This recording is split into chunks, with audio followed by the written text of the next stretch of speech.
Okay, so one of the classes I teach, it's a basic college composition course, and stuff that students need to know coming in from to college from high school, how to write, and how to kind of really kick it up to the college level. Of course, that's being fought against at every level because colleges don't want things to be too hard for the students because then they might fail and they might not give us their student loan money. But that's a whole other conversation. The so the purpose of it is to try to raise students up to the college level. And one of the units I teach is on rhetorical awareness. And you think about that phrase, rhetorical awareness. Rhetoric. What does it mean? Rhetoric is speech patterns. It's usually synonymous with trying to debate or something like that. But really just communication, written or oral. And so awareness, being aware of someone's rhetoric, it's similar to, like I said, when I try to teach people to be an active reader of fiction, to really go in and be able to analyze and pull out things that the storyteller is trying to do in between the lines, or with the structure of the art. Certainly with films, trying to be an active viewer and pull out things, because film is a medium. It's more than just the basic on the surface story. So it's the same kind of thing when you're looking at, say, articles or news sources or whatever, nonfiction. You want to be rhetorically aware. You want to be able to rhetorically analyze and actively read what you're seeing. And I tell my students, think about it before you write anything, before anybody writes anything, you have to have two ideas very clear in your mind. And it doesn't matter if this is a social media post or a school paper, a text message, anything. You have to know who's your audience and what your purpose is in writing this. The clear idea, the clear answer you have to both purpose and audience, the more effective your piece of writing will be. A lot of times people write, especially when it comes to the internet, and they're writing posts or blog posts or whatever on Twitter, they start writing and they don't really have a clear idea. They're just kind of writing to make themselves feel better. They'll address something to people who believe something differently than they do, but then they'll proceed to just do a tirade of insults. And I'm like, how would anybody you're actually on the surface addressing stick around and listen to you insult them? So that's clearly not your purpose. Your purpose is more to make yourself feel better, right?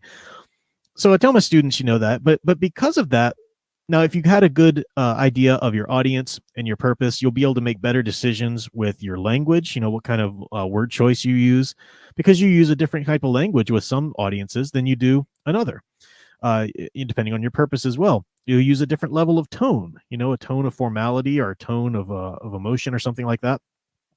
Pathos, with your ethos, pathos, logos, and all of that. You make decisions about structure too.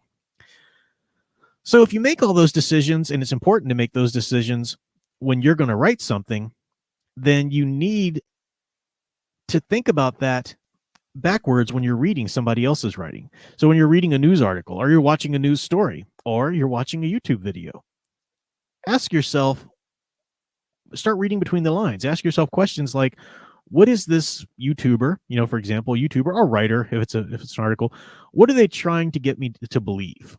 What is their purpose? What are they trying to achieve? Am I their audience that they're really kind of aiming for? Or are they aiming for a slightly different audience? And you can really, come up with these answers quite easily if you just, do the thinking and think through these questions. Analyze what is their structure? What kind of tone are they using? Who would that tone appeal to? What are they trying to get out of this? So I teach whole units on my, classes for my students to really read between the lines, especially when it comes to news outlets and stuff like that, trying to get them to believe something with a political slant. You can really uncover people's bias in that and whatnot. But I was thinking this week about how really important it is for people to start viewing their YouTube videos like that. They need to be a lot more rhetorically aware when they turn on YouTube. Because, for example, I've done a lot of videos, and I've talked a lot about just how silly the movement is, and how predatory I think the movement is about, we're against Disney, we're against the woke and all this stuff. And it's a dangerous thing. It's a slippery slope to even talk about, because on the one hand, I agree with that content. I agree. I hate the wokeness in Hollywood. I think it's ruining stories. I'd love to see it all burn down. Yeah, I mean, all of that. But at the same time, you see this movement on YouTube that's doing more damage than good for that cause. They're keeping it relevant. They're keeping, so I've talked a lot about this before. I've said it before. You guys have heard it. And there are people who just can't handle that. No, no, no. These people, these channels, they're putting the message out there. They're getting the message out. They're converting millions. Actually, a commenter actually said that. They're getting the message out to millions. Millions, really? These channels are converting people. Somebody's got to go out and tell the normies that these movies are woke, and somebody's got to get the message out there. And that's what these channels are doing. If that was true, then they would go about their videos in a completely different manner. If their audience was normies, if they were really trying to get the message out and show the normies out there, hey, this is what's going on in your story, this is why you should be more aware.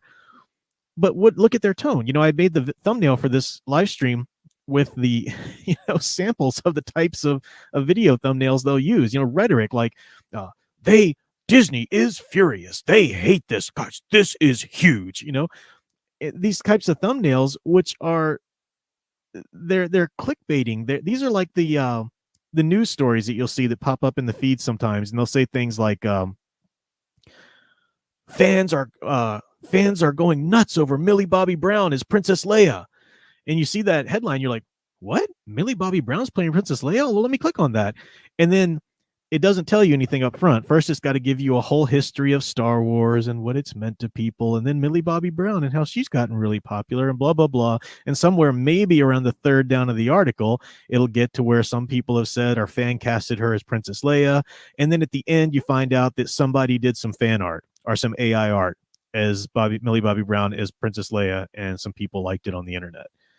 And you're like, really? And that's a predatory thing, right? They're trying to fool you into clicking on that link, and then they want to keep you on that page as long as they can, because then they can show you as many more ads as they can.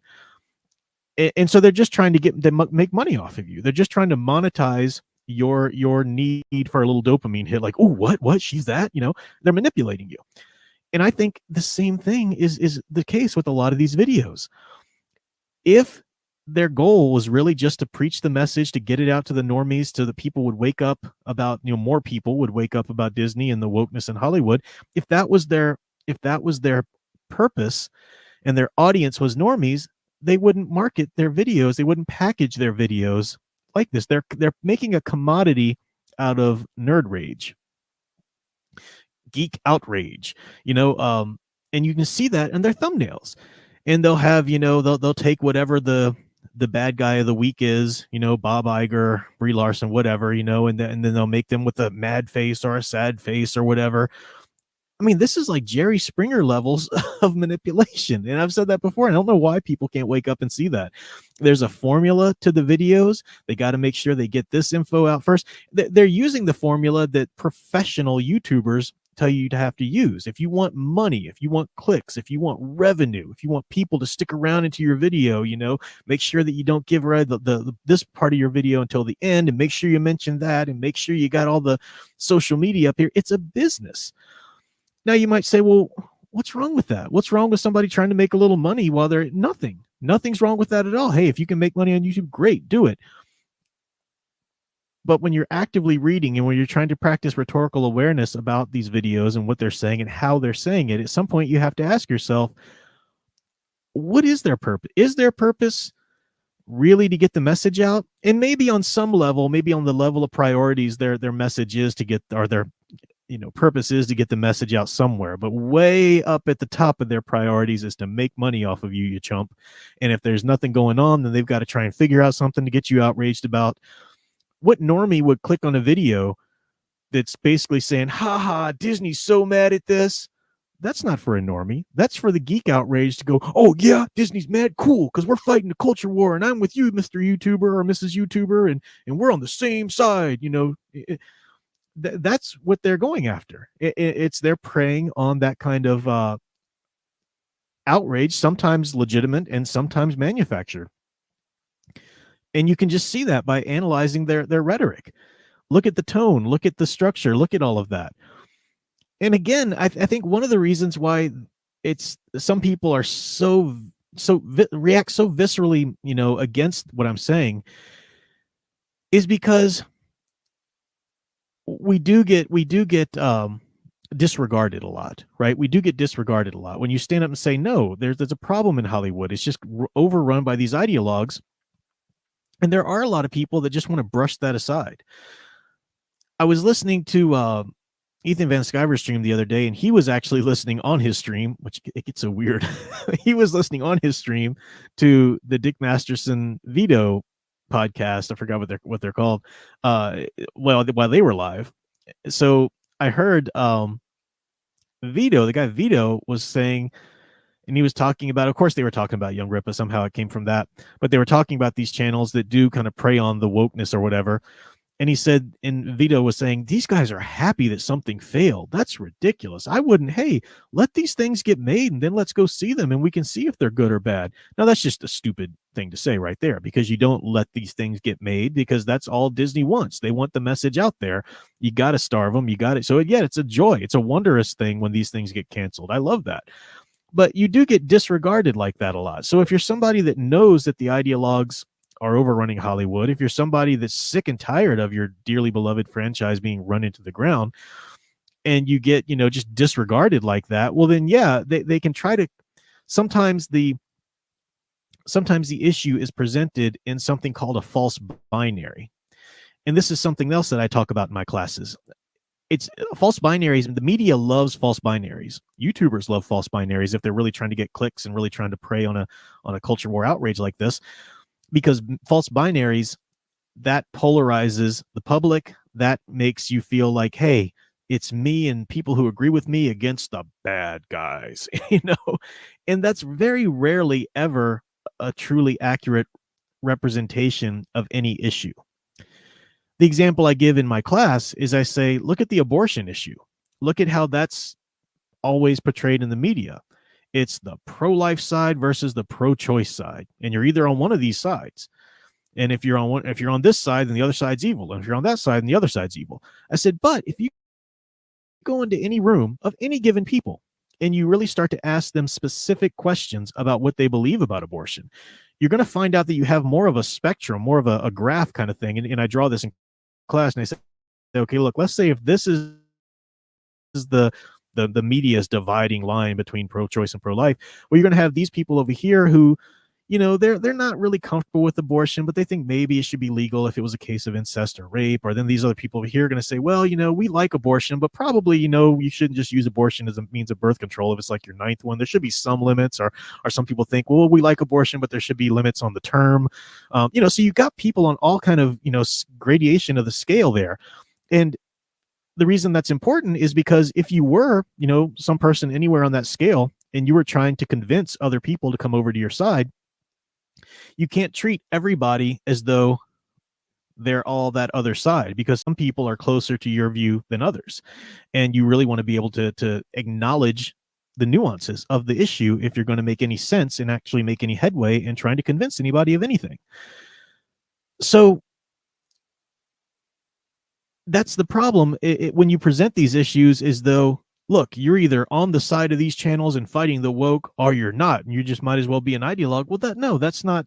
This isn't a good representation. I don't think we should let these YouTube channels define the anti-woke movement, because then the anti-wokeness of it just becomes a commodity that they peddle for clicks and for revenue. They don't want it to stop. if Disney ever got their game in gear and stopped pushing the woke, then these channels would be out of money. They don't want that to stop. They don't want things to change. And you can see that. You can see that in their rhetoric. It's very easy to read. Bad publicity is still publicity. It really is. And again, I'm not saying that we need to shut up and not talk about the ideologues in Hollywood. Yeah, the message needs to get out there, but let's stop pretending that this whole subculture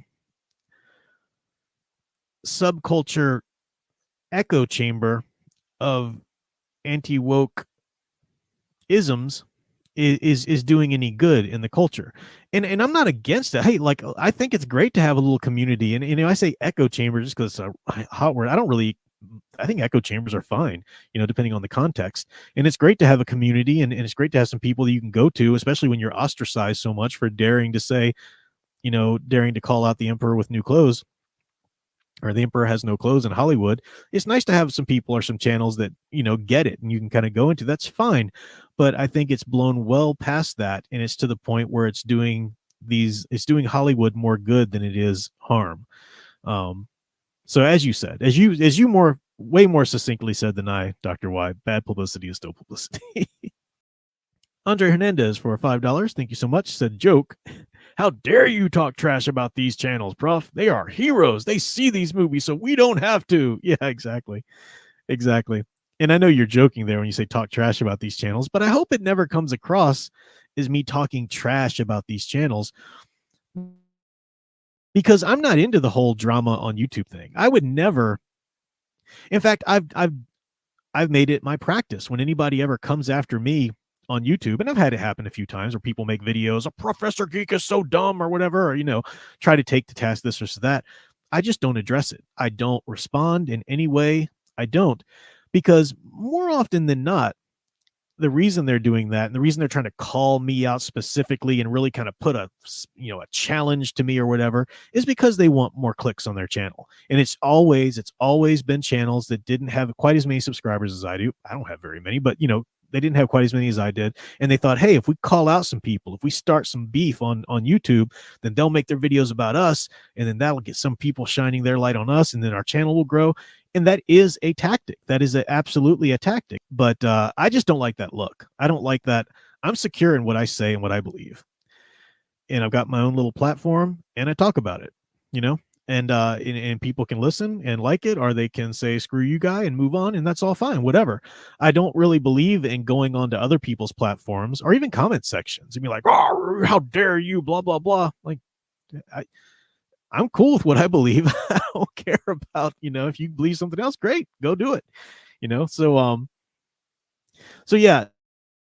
So I never want to seem like I'm coming after, like I'm challenging these people. That's why I don't mention any specific channels by name. And again, yeah, I mean, I'm not trying to pretend that we can't all imagine a bunch of different channels, but it's bigger. There is like a little bit of a beef. There's like an FNT group against an anti-FNT group. It seems like maybe emerging on YouTube. I'm not part of that. Again, I'm not personally against any of these guys. I think they're great. The ones that I've met anyway, were wonderful. And I have nothing against their channels. But I do have something against this practice of YouTubing, which is bigger than them. It's bigger. It's been around long before this. Again, it depends on, it's not even just linked to the geek stuff. It's just a practice on YouTube. And I see it making YouTube into something that's no longer just a fun platform where you can, people that wouldn't normally be heard or wouldn't normally be able to get their ideas out can do that. More people that start just, being super slick and playing into these algorithms, and they become professional YouTubers, then that just makes YouTube another CNN or another Fox News or another whatever, and that's not what was great about YouTube.